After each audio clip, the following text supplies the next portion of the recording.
I would start with introducing myself shortly. I'm Maarten Hofstra. I work in water management a long time in the Netherlands, about 35 years. And I've worked in some other countries, but not so many. So I'm more, let's say, a specialist on the Dutch water management. But what we are talking now about is about culture. And when we look at water management, but also other things, water governance, we often make a separation between three layers. The first layer is the layer of the content. You need to know about water, how does it flow, can you make a model about the chemistry, biology on the one hand. So this is the content layer, which is always very important.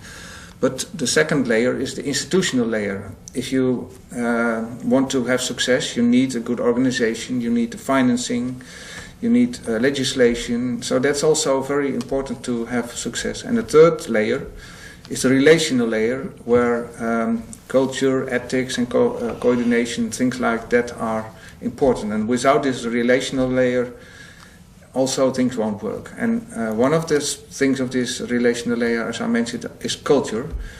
And so countries are different often, and we look now a little bit at, let's say, the differences between the Dutch culture on the one hand and the culture of South America on the other hand. Mm-hmm. So just to introduce it, maybe you can give a short introduction of yourself. Okay, yeah. My name is Raquel dos Santos. I'm Brazilian, and in Brazil I worked for about 12 years for the São Paulo state government. And since 2008 I've been living and working here in the Netherlands. Currently I'm working here at unesco-ihe, lecturing and doing research on water management. I think that I recognize a lot of cultural difference between Latin America and the Netherlands, and we will talk about this later. I am Carlos Maera. I'm from Colombia. I'm working in Universidad del Valle, based in Cali, Colombia. I have been working in water supply and environmental sanitation sector quite a long time. And also I am involved in the long time relationship with the Dutch institutions, especially with IHF in this field. And I'm glad that we are talking about the culture, how culture is important to the water sector. Thanks. I'm Michael Werner. I work here at UNESCO-IHE in the field of flood risk management. I've been working in this field for perhaps the past 20 years, starting with Deltares and now working at IHE. So I'm from the Netherlands, but have been working in, particularly in Colombia over the last 4 to 5 years, quite intensively with universities such as that of Carlos and also other universities, as well as ministries at different levels and some of the regional water authorities. Okay, thank you. We in an article that we read, there are some things about dimensions of culture, and Raquel, you said at a certain moment, well, I wished I had read this before when I came to the Netherlands. Can you tell us why? Yeah, that's correct. At the beginning, when I was working here in the Netherlands, I could not actually recognize. I had a feeling that something was different, that in a way I could feel some pressure, and I couldn't recognize what. And in fact, I realized that a lot of things in terms of culture, they function very differently than in Brazil. For instance, the Dutch are very direct. So the way they say things sometimes was shocking for me. So we always, in Brazil, we try to give rounds before, especially if you have to give bad news, we give rounds before saying what we have to say. Another thing is that here is very much appreciated to be very critical, and that's not what I have learned, especially because I finished my studies at the first grade at the dictatorship time, at the end of the dictatorship time in Brazil, and there were a lot of rules. And from that time, the hierarchy is something that came up and is still very strong part of our culture. So we cannot say anything we think for our superiors or express our opinions, strong opinions, especially if we are in meetings or something. It might be not seen with good eyes. I don't know whether your experience... I fully agree with you. Our culture in Colombia is something similar in most of the countries in Latin America. Is we try to find out the best way to say something. Is not go to straight to the point. Even if the news is quite bad, we try to find out the best way to do that. Just to people don't feel disappointed or sad or something like this. Just we try to elaborate how we can tell something on whether the news is good or not. And I think that's something indeed I recognize, and that takes getting used to. For example, when working with Colombians or with other people, that you speak with a counterpart, let's say, and it's a good relationship, and people are know things very well. But sometimes, as a Dutch person, you have a feeling that you come to an agreement, let's say. But that's because, let's say, indeed, as you say, you don't say things directly. You don't say yes or no. But if it's so you go home and you think, okay, that's you think well, it's an agreement, and yet that still has to be settled in the management, let's say, in the organization.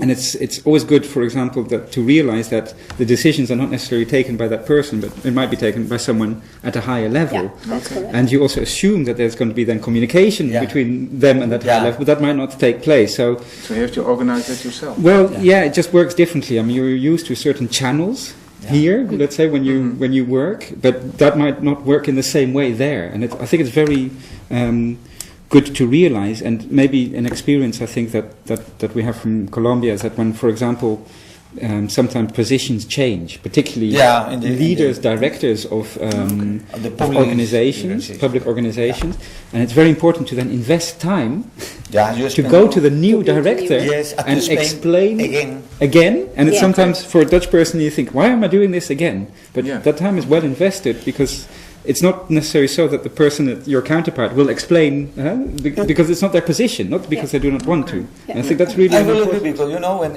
in my experience when I working with the Colombian institution, especially with the national level, we go straight to the top of the institution and try to get the green line from him or her. After we got it, we go down. Yes. And doesn't problem with those people. Because it's the first step we do. And maybe we tend to go in low level. Yes, we tend to go in low. Okay, exactly. You spend a long time trying to, because finally when you go to the top of the position, you explain many times what do you want to do. Because I think in Holland you have the idea that when you want to speak to the boss, there's trouble. But there's a problem. There's a problem. That is not the different case. approach. That's a different. I think that's a very different approach. Okay. So for the water terms, because I live in here a couple times and I spend a long time here. When I did my master program here in IHE. I live here 2 years. I try to learn from the water point of view. What is the relationship between the just people with the water companies? And I think it wasn't. They don't have. You don't have a good contact, a good relationship with the water company. I compare with my city, and we always are looking for the water company. We have very good relationship. We are always informed. We have many channels to get the information, to get the communication between both parts, the company and the consumer. Or the. That's interesting. That's a good point. And these power relations that we can say is not only the higher levels or institutionalized only, but also at the local level. For example, I'm doing some research on water and sanitation in the what we call favelas in Brazil, the informal settlements, and there I cannot arrive without the presence of the water company, which is very welcome, of course, because it's bringing a new service which is interesting for this community. But immediately you have the presence of the local leader.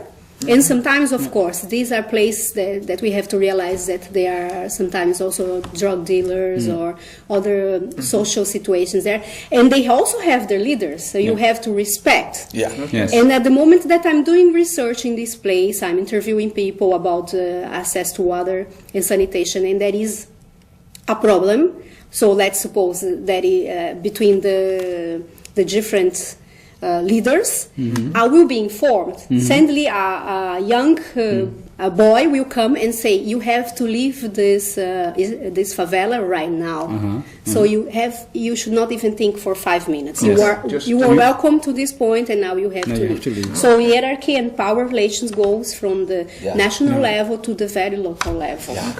Sure. I recognize that also from my experience in Colombia. Yeah, the same. It's not that you have to fear that, but you should respect it, I think. Exactly. And I'm always amazed. I mean, in Holland, it's never happened to me that the community arrives, that there's a community organization, and that's very strong, I think, especially in these areas. So the community leader immediately comes and talks to you and also explains, which is useful, what the dynamics, what are the dynamics between them and the institutions, what are the problems, of course. So you quickly come to understand. It's true. You want to do something, you have to explain on the community leaders, and you have to receive his green line for you do that. If you couldn't, you are in trouble, because it's impossible to do that in this level, because they have a power. Yes. They have the person to make the decision in the community. So our people who go there, and I would go there, we should be aware of that. Probably you spend quite a long time, because you have to explain more clearly as much as possible to the people, just to understand what are you doing there. And I think it's. I mean, usually for myself, when I go there, I mean, of course, always go with an institution. Let's say, which is important.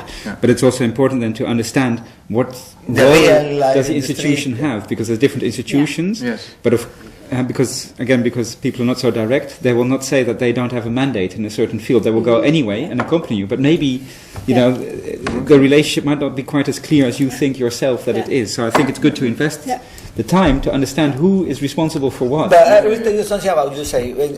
In my experience, when you're going to the street with the real community, you have to be careful what kind of institution you are going there. Yes. Because there are institutions that have good images for the community, and there are institutions that don't have. Yes. For instance, in Colombia, the university is always considered as honest, transparent, don't take part. It is in the middle. Balanced institutions.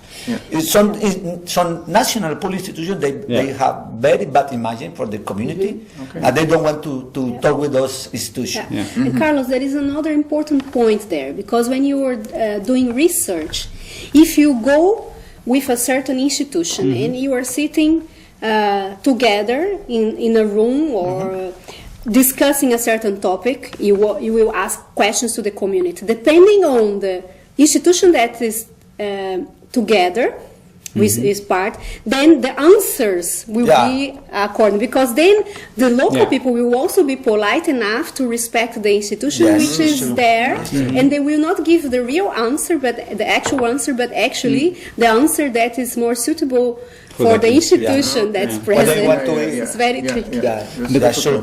Which is maybe an interesting point that to discuss is how, let's say, when you not just with communities, but also with, for example, counterparts. And I think maybe it's mentioned that at the beginning, is that people don't necessarily say no or something. Is what this relationship between people is very important, but. Indeed, we in Holland, we're used to saying, well, if something's not like that, then we say no, and that's it, and we move on, and that's fine. But indeed, you don't have that. So there's a more indirect answer, and it's good to filter that out, I think, to try to understand them. It's an important point. It's a very important point, because for the leaders, they feel well when you try to create a very good friendship, because they open the door not only to talk about the water, even to talk the private life. Yes, that's interesting. And they feel you are friends. So there's not a gap between. There's not only one duty you have to do there. They feel you are a friend, and they can talk many things, even the private life. In this sense, you consider you are a friend of those guys, so ladies. We are more individualistic than the Colombians, for instance. That's correct. That's correct. It's a very open relationship, and indeed. Yes. You can compare it perhaps also. Well, there's other indeed in the Anglo-Saxon world. Sometimes in the US, you also have that. You explain everything, so within 10 minutes you know the whole history of someone, and that's fine, and that's nice. But on the other hand, indeed, what you also mentioned is when people invite you, they're very welcoming, which is really nice actually, and it's a very warm ambience. But when people invite you, that doesn't mean you immediately have to go or something. Yeah, But it's a social grace. It's part of the social grace. So we would think, can we refuse? No, we can't. But maybe it's... You cannot refuse directly. You cannot say, no, I cannot come. But, for example. But they don't But you do say not that's- always expect you to say yes. That's correct. Well, But another example in this line is that let's suppose that the Dutch go to do business in Brazil. So we have a cooperation about a certain water management topic. Okay, then the second day of the mission, I'm as the technician, the Brazilian technician, I will have a meeting with my boss. Then I discuss the topic with my boss, and my boss tell me, well, Raquel, this will not be possible. We already know because we don't have budget this year. Okay. Or because the budget, we have to open a tender process open for all international institutions. We cannot choose one specific one or a specific country. Well, I know already the bad news, but my guests will still be there for 3 more days to finish the mission. I can tell you that usually the Brazilians will not immediately say, well, sorry, but I already know this business will not go on right now because of this, of that. We will try perhaps to say it in a different way. We will try to give the message in an indirect way. To say, well, we have to explore the possibilities. We are looking forward for the partnership, but it may take a little longer. We have to check the rules and we come back to it.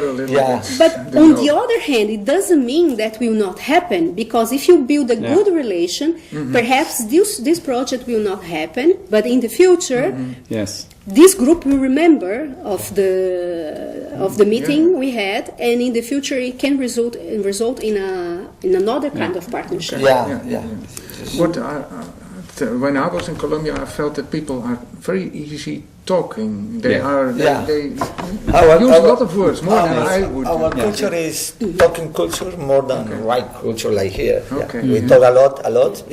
Even it's good, but you have to be careful because you have to remember everything that they say.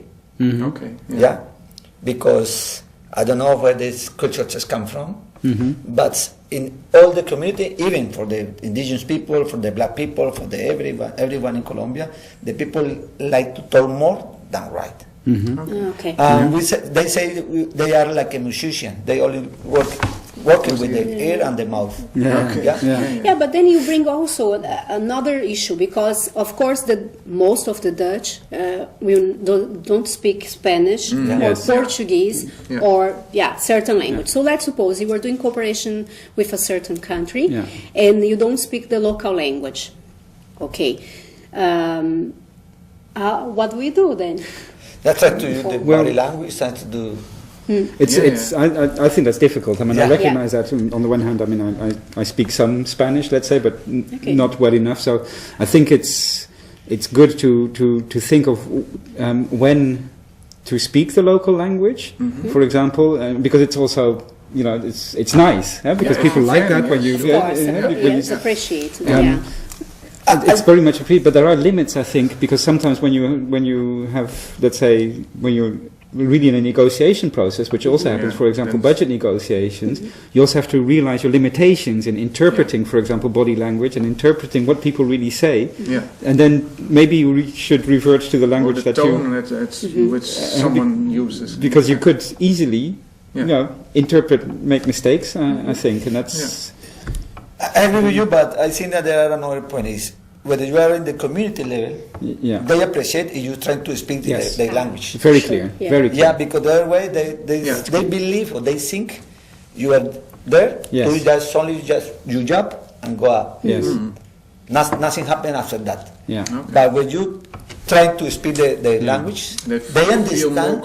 You have very good connection with those people, and then the time you really want to do something with with those people. You build a relationship again. They recognize that your language skill is not so good, but they appreciate you are doing that. Probably if the project is quite long. In the coming time, your language skill is better, is growing up. But I think that's what I'm saying. It's important to be able to differentiate. Let's say what type of environment you're in. That sometimes if you don't master the language completely, then you say, okay, now I revert to my home language. And I will tell you some story. I was doing some evaluation of the water supply system in Ecuador, Bolivia, and Peru. Right. In those countries, more than Spanish. 50% of the people speak Quechua. It's the Quechua. native language of it was the Incan imperium from Peru. Right. Okay. And I was on the houses, what the person what me was the lady, and she doesn't speak Spanish. She only speaks Quechua. I was in trouble. Yeah. I was in trouble. I tried to explain everything, my body language, to show everything. I couldn't do it, my job. And I feel very bad. Yes. Because probably she has very good information. And she was open because she to tell me, coming in the houses. The first time that she saw me. She didn't know who I am. But then you get this difficulty. I say, I need to do something because it's possible to get a very good connection with the people. No, it's I find a very interesting point to think about the local people, but I think even at the negotiation, the decision-making level or the technical level, there is a lot of limitation. At least that's what I recognize in Brazil. I mean, it's an emerging economy, one of the big countries, so you would expect that everybody can speak English. Actually, the second official language in Brazil is Spanish, and I can tell you that not many people also can speak Spanish. More in the frontiers of the Spanish countries in Latin America, of course. But even in English, is not is a limitation for us because we don't learn it well at school, especially the public school. The level is so low that it really doesn't prepare the person to really, like in the Netherlands, it's a totally different level. It's practice. It makes you make people feel uncomfortable because they have to. So that's indeed for the ambience. It's better to speak. Maybe one other thing, gender, is that different? Let's say in both countries, or can you just say one more thing about language? Sure. What I've noticed, I have projects in Brazil and also in Mozambique, so both speak Portuguese. Yes. And what I notice is also even the people that sometimes they have knowledge of English, but they don't have their ears trained to hear English, especially if it goes really fast or depending on the accent of the person. What I notice, unfortunately, is that sometimes the technician feel ashamed to express himself or herself and say, sorry, I could not, I didn't understand what you said, could you formulate it in a different way? They will pretend they understood. It's not with a bad meaning, but that's because they feel ashamed to say, I didn't understand, could you repeat it in a different way, rephrase it. So that's something that the Dutch should be aware, to make sure that the understanding is not that the language will not become really a barrier in terms of the understanding. We too easily think that they will understand when they are understanding. English. So try to cross-check. Because also the structure of the language is different, and some languages are more subtle and indeed it's directed. So the interpretation of what is meant is a very difficult thing. It takes you. You have to be sure that everybody understands the same. Well, let me repeat this question on gender. Is that an important? Absolutely, it's very important. Absolutely, the gender process. Absolutely. Even in Colombia and in some countries that I was, the people, we are the manpower society. I'm glad that you assumed that. The macho society. It's true. I would say, even I am man, but we don't recognize sometimes the power and the importance of the women, especially in rural areas. In rural areas, the women have the power behind the man. But the man doesn't like to recognize that, even to put in the position that they must to be. Could you give an example? And I give an example. In the evaluation program we did with the Dutch institution, at that time was IRC. With IRC, We went to Bolivia, I went a very small village, no more than 200 people. And I have a meeting with the water community company. But the community, the member was 7 or 8, no, I was 7, because when they make the decision, sometimes they to vote. You need an odd number. So for the first surprise for me was sis was a man, and only one lady, and the lady was encouraged for the treasures, just the treasure, the person to manage the money, and the idea was because the woman is transparent, honest, and so on, they don't spend their money in alcohol or everything, they keep it safe. For this reason, the guy doesn't manage the money.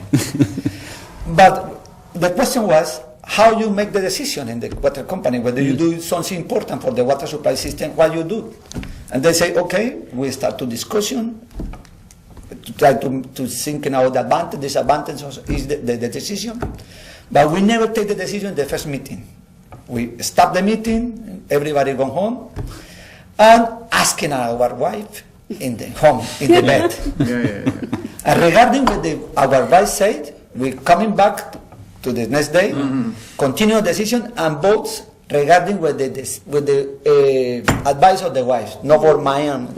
So but they don't want to recognize. They don't want to recognize the decision is taken by the ladies, not for the man. It doesn't look like that. But for the society, the committee is the guy. Let the ladies sit at the table and This is very, for me, was very surprised, but it was good.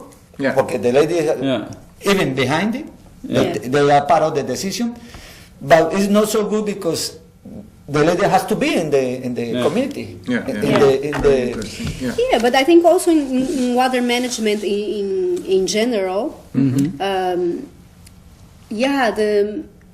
still men occupy most of the higher positions in water management in Brazil, I think in Latin America in general. And even in the Netherlands. Because but perhaps for different reasons, I don't know. Because there we have the qualification, I can say. Of course it changed. I think that after the 90s, when I actually was doing my graduation in the field of water and sanitation engineering, well, then we had a mix. Perhaps 40% ladies and 6% guys. That was more or less what we had at the classroom. But after that, a lot of more women were joining the technical fields and working more with water and sanitation in general. Also, a lot of people that would do biology and then later on would be working with water. Then most of them would be ladies. I have to say. But basically now, of course, these people that studied in the 90s, now they have higher positions, and most of them are men. So I still think it's main words, and it has this behind this somehow the macho culture. But on the other hand, different than Africa, I think that's an important point. I don't see the Latin American ladies, but you can correct me if I'm wrong, carrying out the water. Carrying the water. Carrying the water like we see the basket. Only a few cases. The men will do it. That's true. It's more European. But you know, I think in Latin America, probably in Africa, our culture say the man is the person to bring food home, the provider, to provide food, to work, and the woman is the person to take care of the children, the home, everything. Because I remember when I was doing some research in the houses, always I tried to ask the guys, and they say, no, please ask my wife because she knows everything about that. I don't know, even I don't know the water, what the water is taken.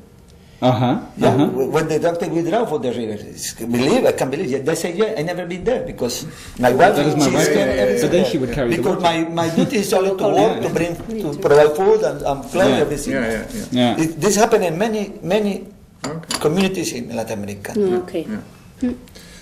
Okay, I think we covered a lot of aspects and maybe not all.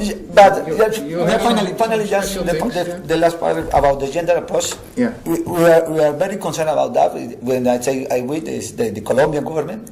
I think 10 years ago, the national government to produce a national law that is compulsory each institution, the public institution, 40 until 50% of the top of the position must to be provided by women. Okay. And 50%.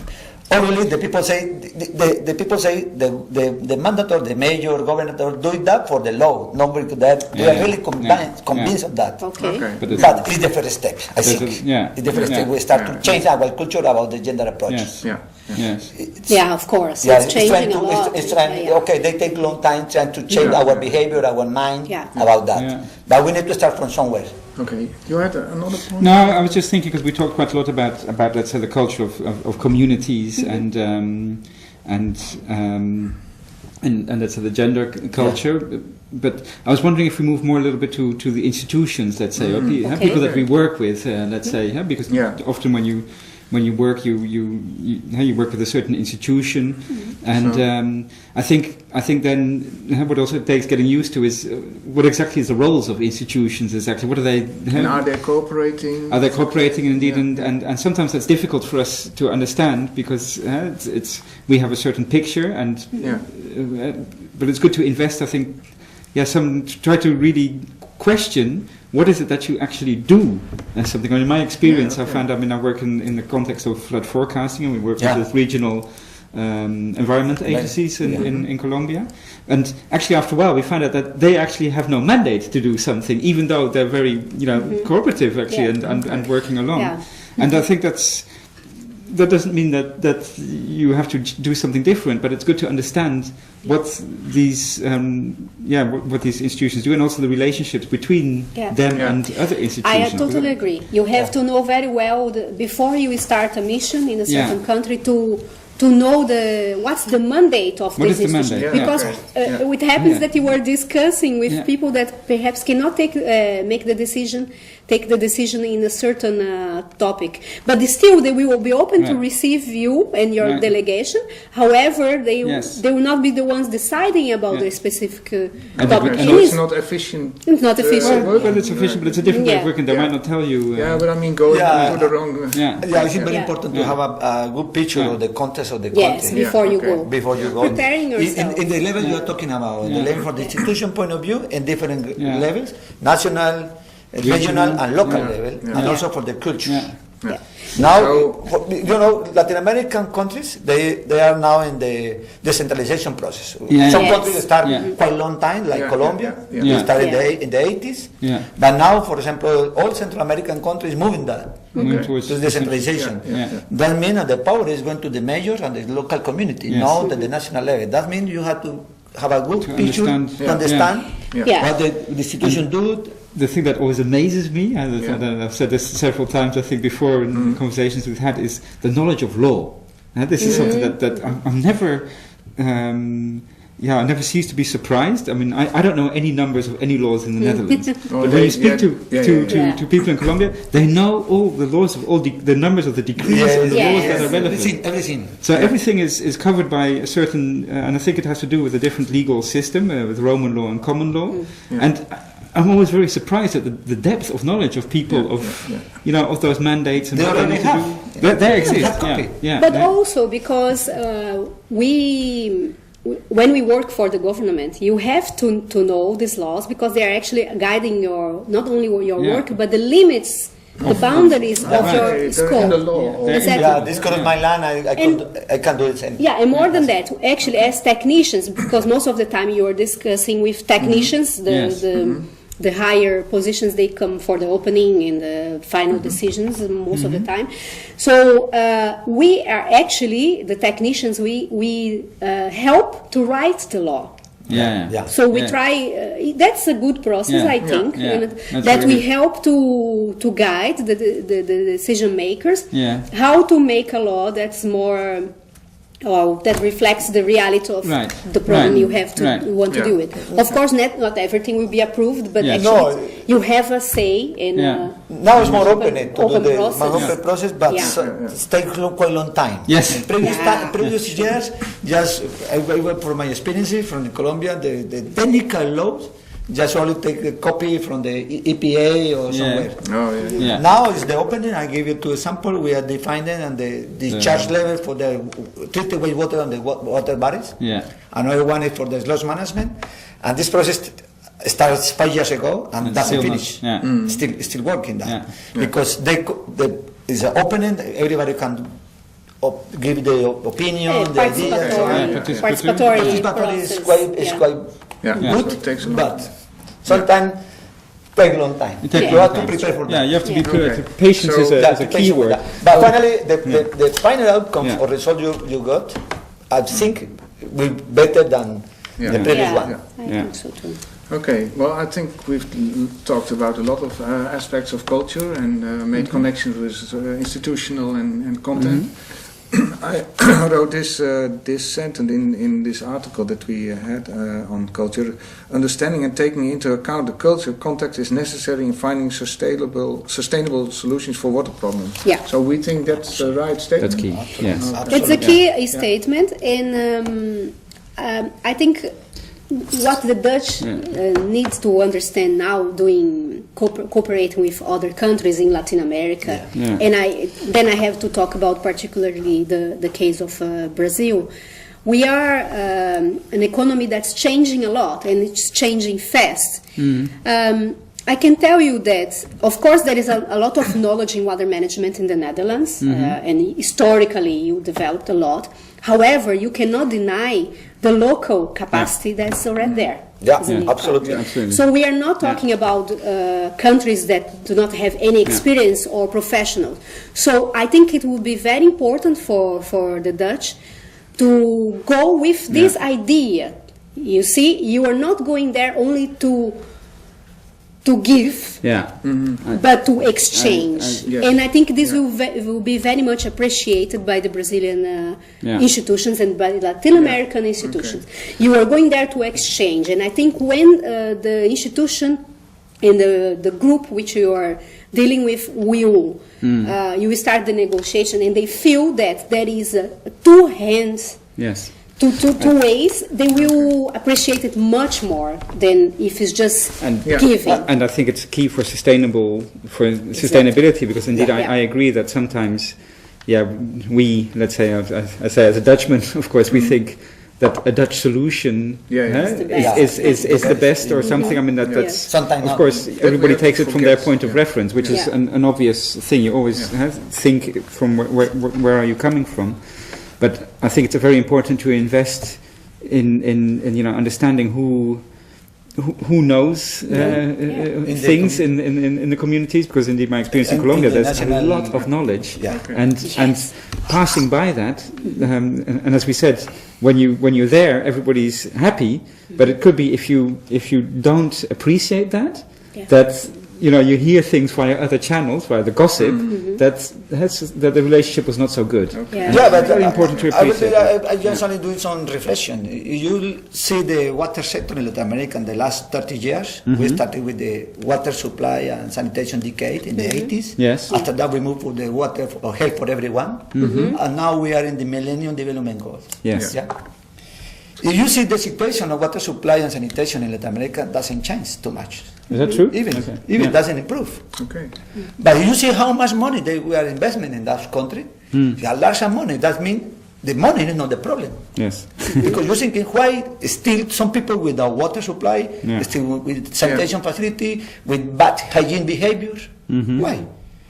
One of the reasons is not technical point, because there are good skilled, good technicians in our countries. Good even we have a very good relationship with the country like Dutch, like Netherlands. Yes. It's not the money the problem. No. Because you see the amount of money that was spent, it's a lot. Okay, the point is, what is the point that they doesn't permit to work this facility? One is culture, one is the community point of view.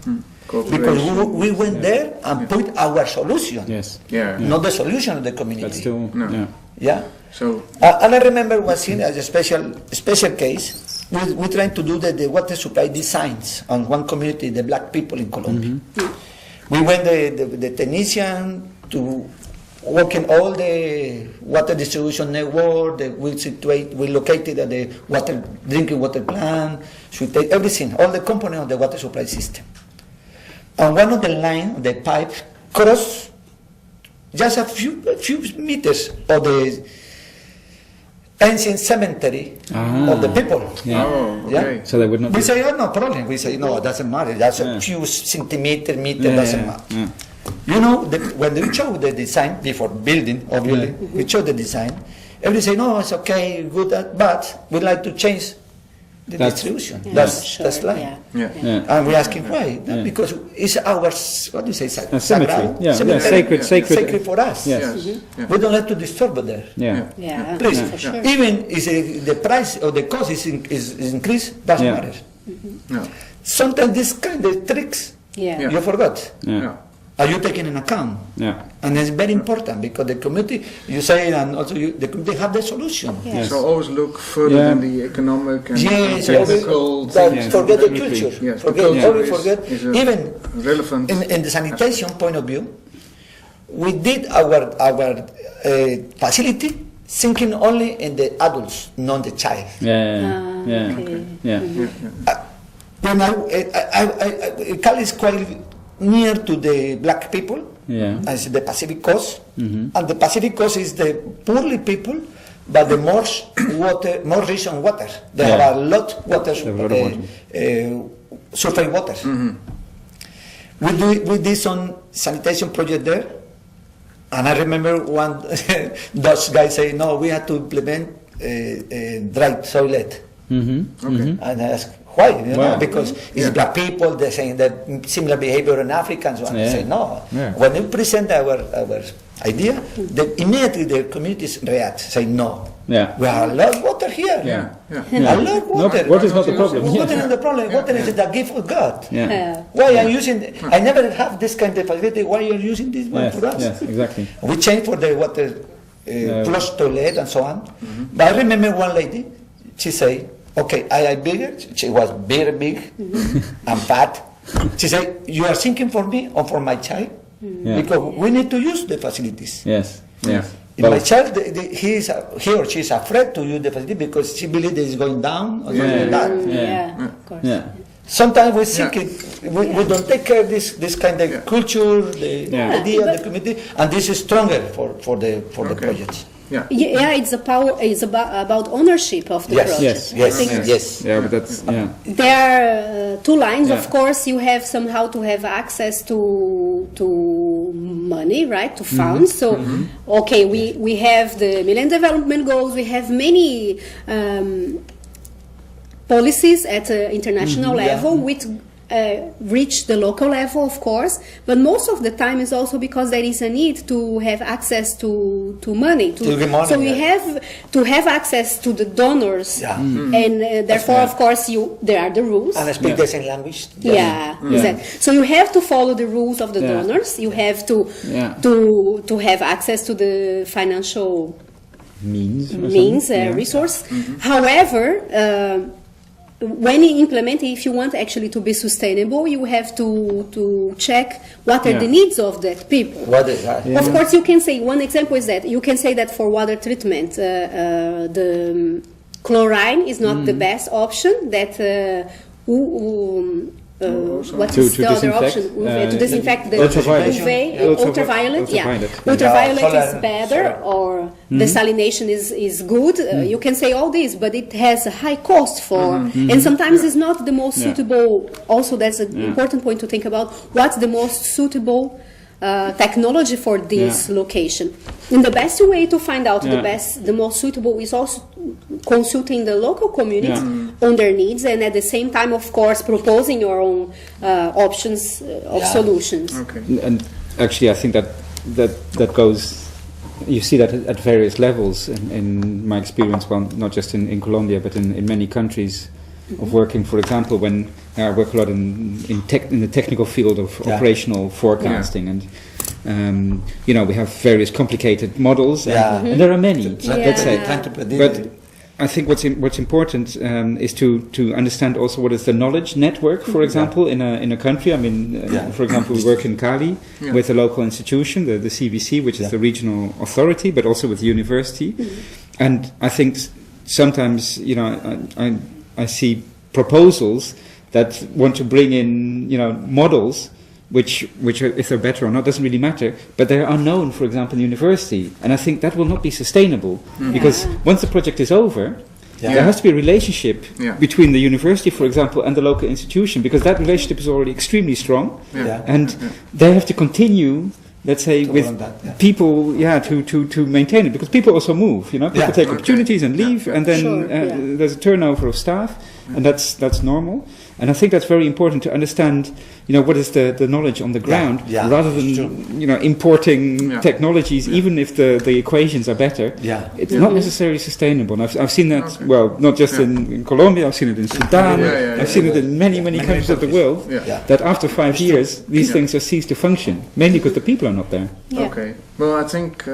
Martin. It's good. Yeah. Actually, I want to make another point before you. I think you. I was just thinking we should close the discussion, but no, I think we have some more points. But okay, one I was talking about. I think if you're gonna do business with Brazilians, then I'm trying to write down here to do. Not very, but if you're gonna do business with Brazilians, they of course anyone that you will do. Any country in which you do cooperation, people need to see the benefit of being part of this new cooperation, right?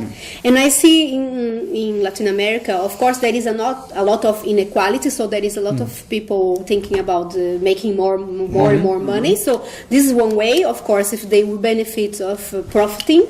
So you cannot think that the only one side would have profit out of a project, but both sides would have profits. That's one way. Another way would be that both sides benefit in a different level. So, for example, learning from each other.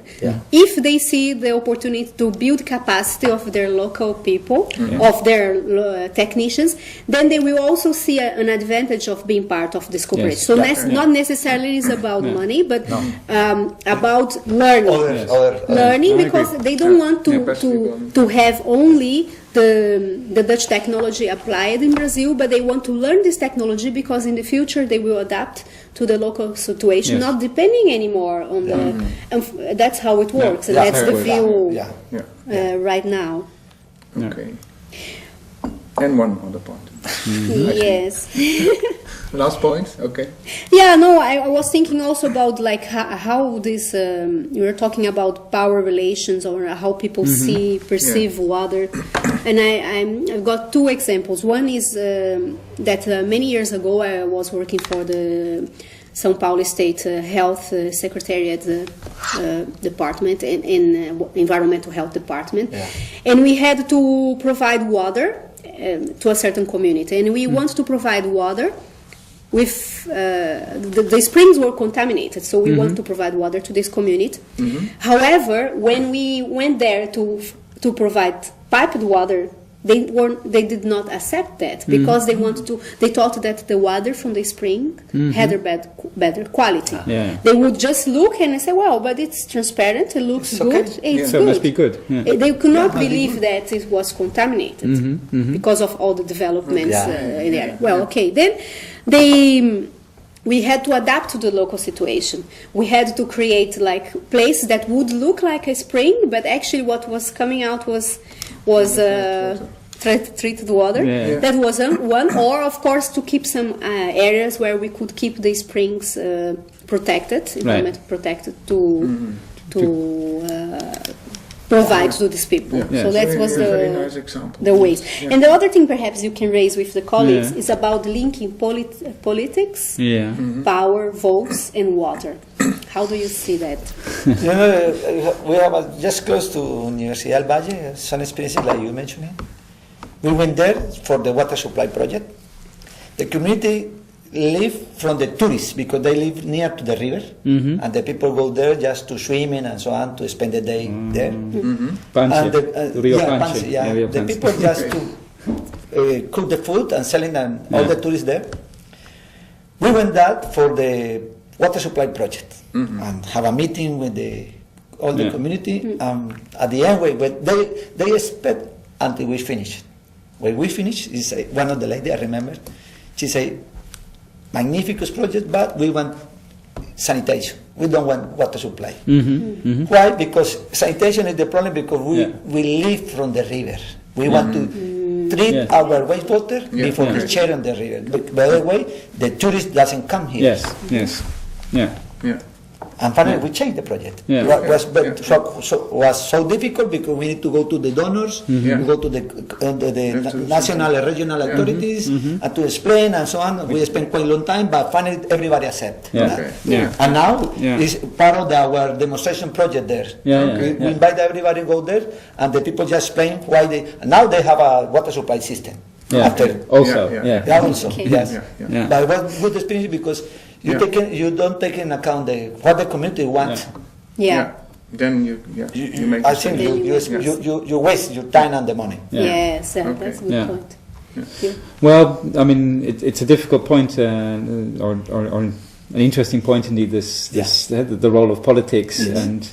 and that's very complicated, I think, to understand, and especially when you come from outside, Yeah. to understand what is the connections, what is also the historical connections, because Yeah. often political families who have power The purposes of the ideas. well established, and it often has to do indeed with land ownership, and again, which means that solutions that you would think are logical might not, as you also mentioned, might not be accepted or something, but it's not very clear or something. So it's good to try to understand why that is. What makes people accept something, what makes people not accept something. No, and You yeah, have to go deep a little And- bit. yeah, that is to understand the power relations behind, Yes. of course. Yeah, of course. In also like when doing cooperation with Brazil, of course, it's a huge country, so there will be regional difference Yes. and local difference Yes. from north to south, of Yes. course. And I can remember of one example in the north of Brazil, in the northeast of Brazil, that there are some occasions of water shortage. Yes. The power is on the hands, as you said, the water, the The families. properties, the Yeah. families, Of the land. the owners of the land. So they have a lot of land. Usually they have access also to wells and such, and to have access to this water. People sometimes they will give votes Yes. and they will get The water. Yeah. the water. It's changing a lot. We are trying to find many ways to fight corruption, etc. In this kind of situation. But unfortunately, in remote places in Brazil, it still occurs. Yes. Yeah. So it's important to understand this. It's water for both, no both for water. Yeah. Yeah. It's Yeah. water for both. What about votes? Yeah. Okay. Well, thank you very much for. No, thank you to you. It's By us. Thank you very it was much, very Martin. interesting Yeah. to see all these aspects of culture, and Thank I you. hope that the people who will look at recordings that they will recognize it and think about it. That they also have to dig into that to be aspect. successful. Okay, thank you. Okay. Thank you. Thank you. The guy to record the video.